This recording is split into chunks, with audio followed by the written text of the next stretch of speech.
You are now tuned into the Miami Mancave Show with your hosts, Jeff Fox, breaking down all of today's sports news and breaking the internet. Live from Miami and brought to you by Remix Sports Media.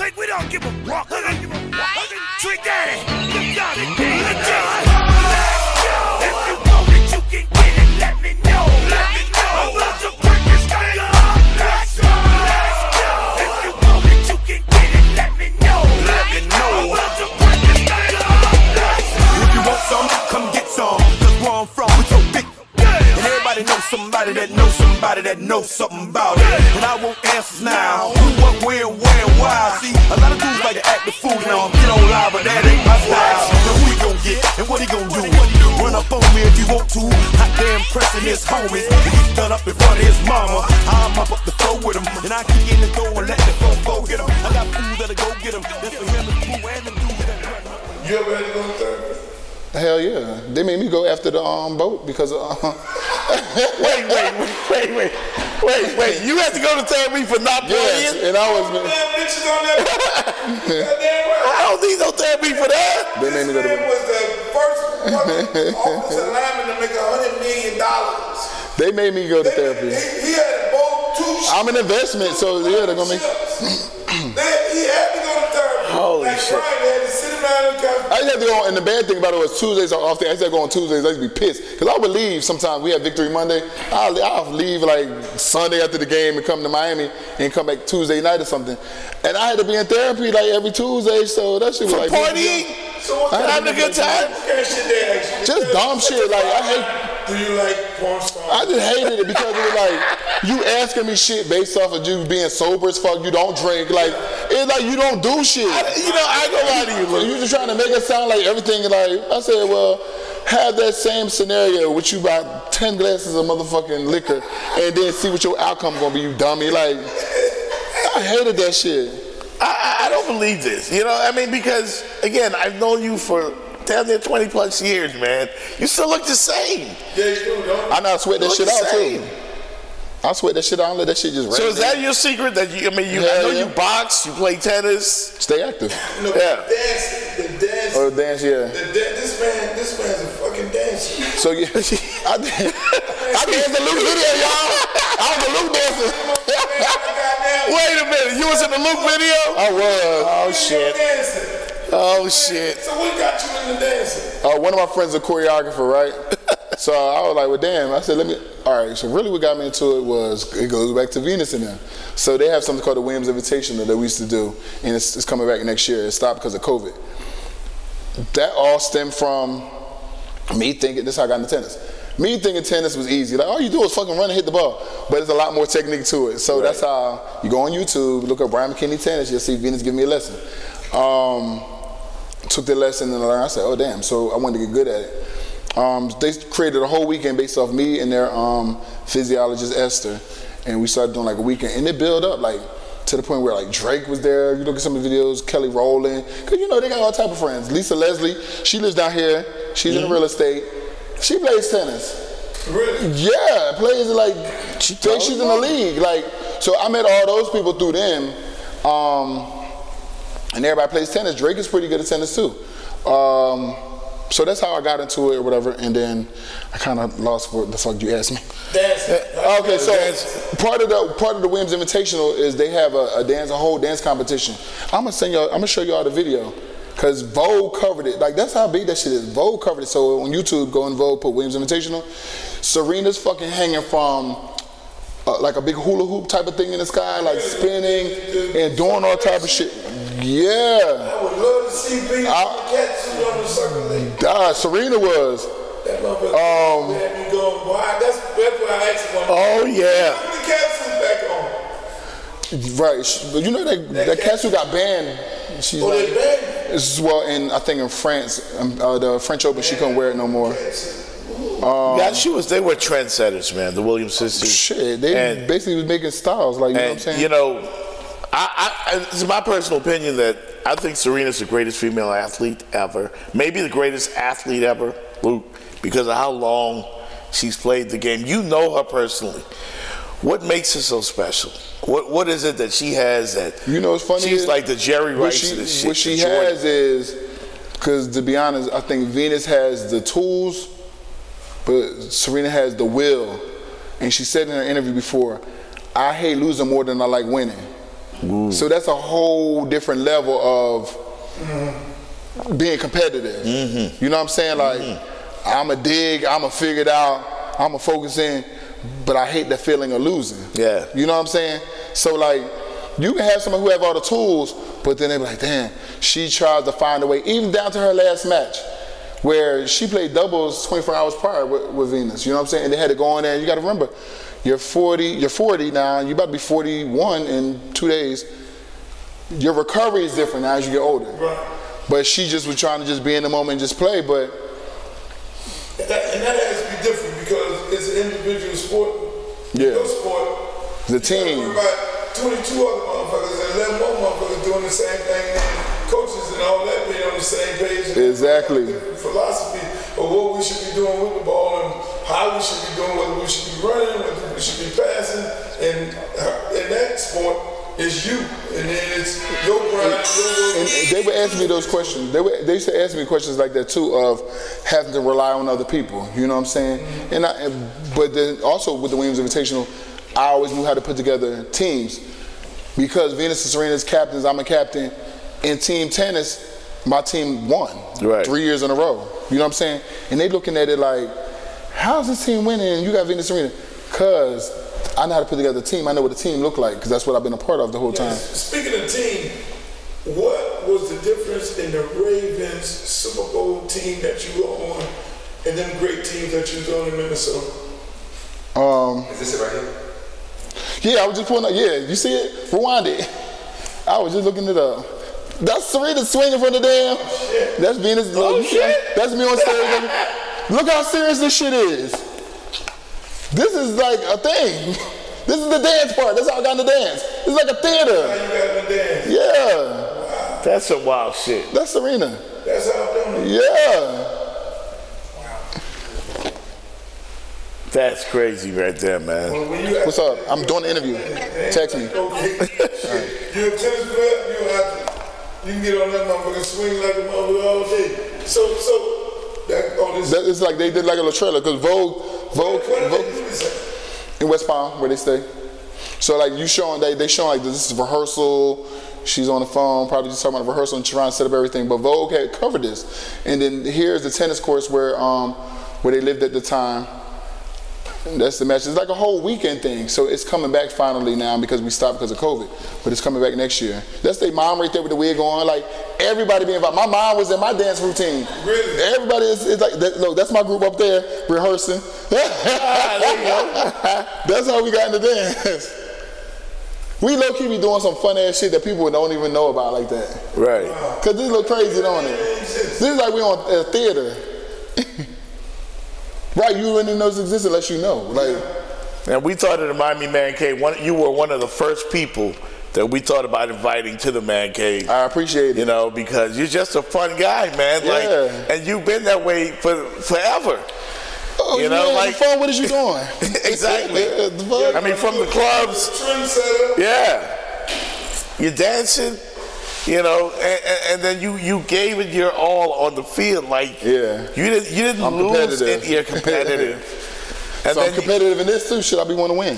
Right. I do want to ask, which player in the NFL, your whole career, kept you up at night? Like, I got to play that motherfucking tomorrow. I got to go to bed. Kept me up. Yeah. Who? Nobody that kept me up. I would study, like I would study some people. I ain't arrogant, but shit, you ain't want to keep me up. Nobody? Big Mac. Nobody? They got got to face me too. Shit, like the fuck? I like that. But there's certain people that I'll be like, I respect it. Like I said, like even in college, I would have to watch. Like I say, I respect it. Right. They ain't keep me up. So KGB, Kabir Kabadji-Miller, he from Green Bay. For pass rushing, I respected him because he was slippery. He was good. He was older than me too, so he was showing me things that I hadn't seen before. Right. But I got to play him twice a year. And then as I got used to it, I feel like they could tell I got used to him, and his ass was gone. Right. You know what I'm saying? But the first, I'm gonna say 3 years, maybe it was like, damn, who was this? Like, okay, and I learned from him. That's why I say like certain players. That's why it was good for me to have like a Jared Allen, Terrell Suggs, because that's somebody I see every day. In practice. Once I learn your shit, you can't keep beating me with the same. Right. You know what I'm saying? And anybody allow anybody to beat them in anything to keep doing the same shit, you're retarded. And how did you get guys like Dwight Freeney, who had that spin move? Like I had to face him again going 10 years ago, because I got to go to Baltimore next month because this is our 10-year anniversary for the Super Bowl. So they're honoring that team. I had to face him in the first round of the playoffs. Right. And we kind of looked across at each other and like kind of like laughed, like, here we go again. Like, you know what I'm saying? Every time we see each other, it's always that. We don't face each other too often because when I was in Minnesota, we didn't play the Colts that often. Like, you know what I'm saying? And then Baltimore, I just didn't really have to see him too much. I seen him giving people hell, like some of the people I looked up to, like Jonathan Ogden had trouble with Dwight Freeney. Like, you know what I'm saying? I seen him giving them hell, and I was like, sometimes when you got somebody's number, you just, for him it's a mental block probably with me, you know what I mean? Just like, damn. Like you compartmentalize it from the standpoint of, it's still a tennis match. It's me against you.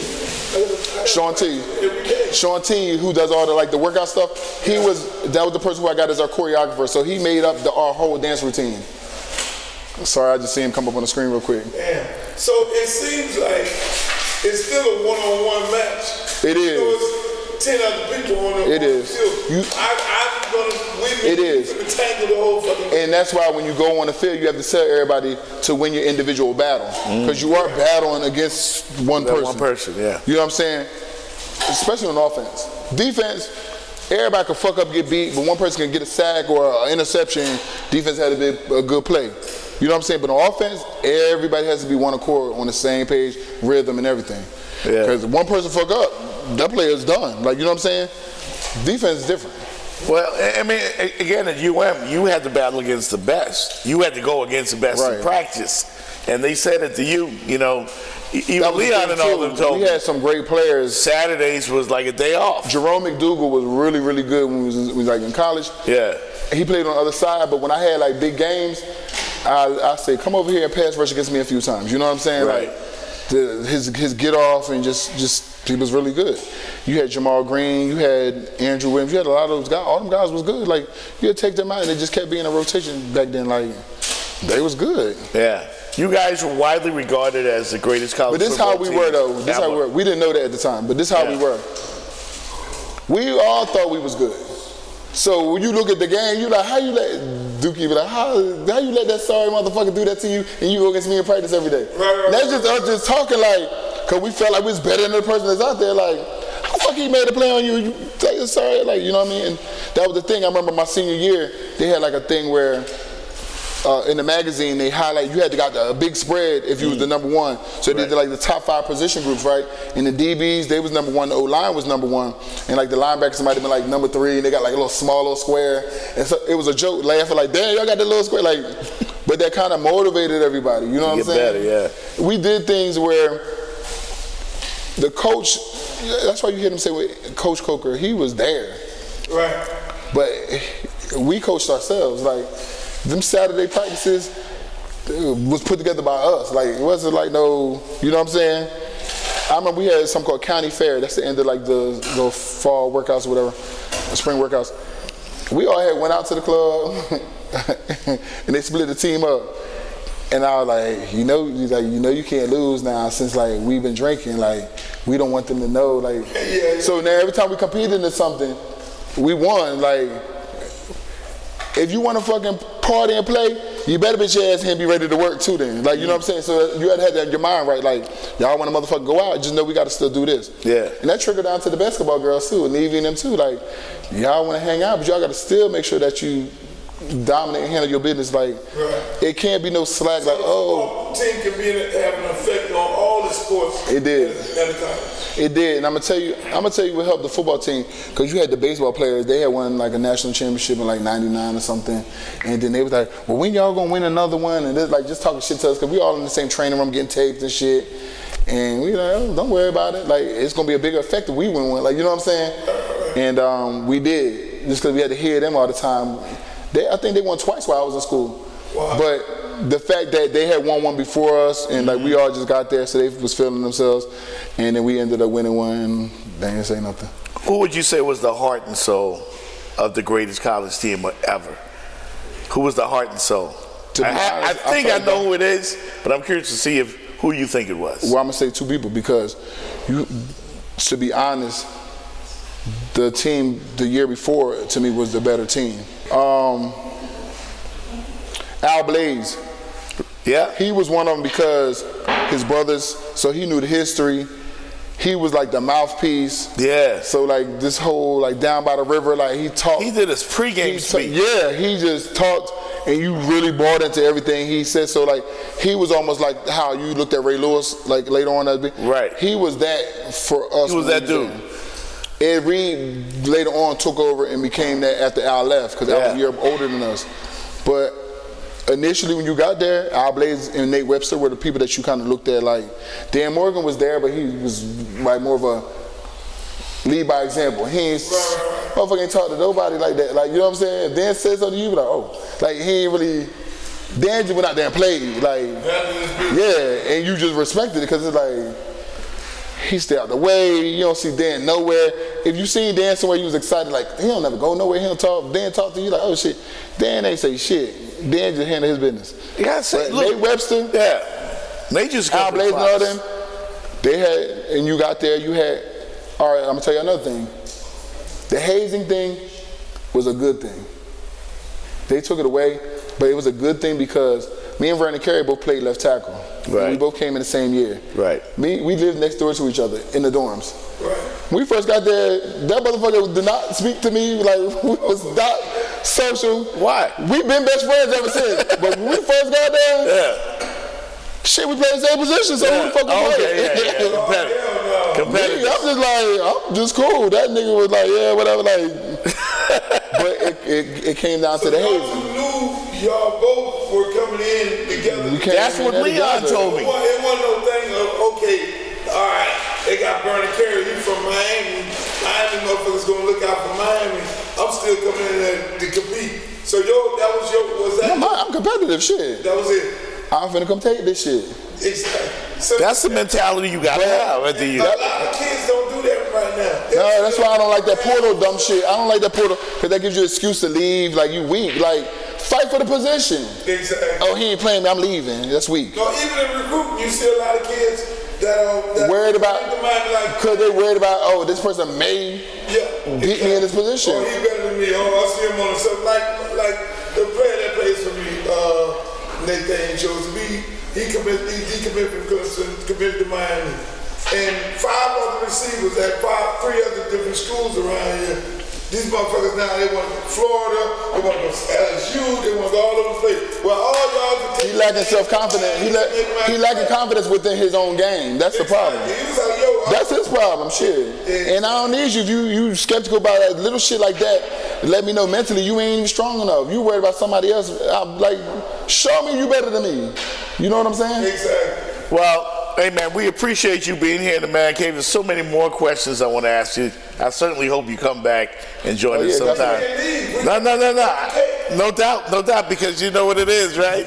It's your motherfucking birthday, Big Man. Let's turn up in here.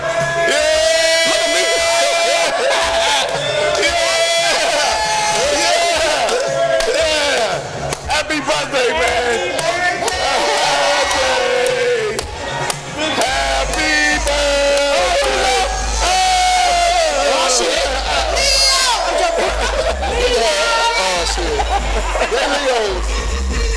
No!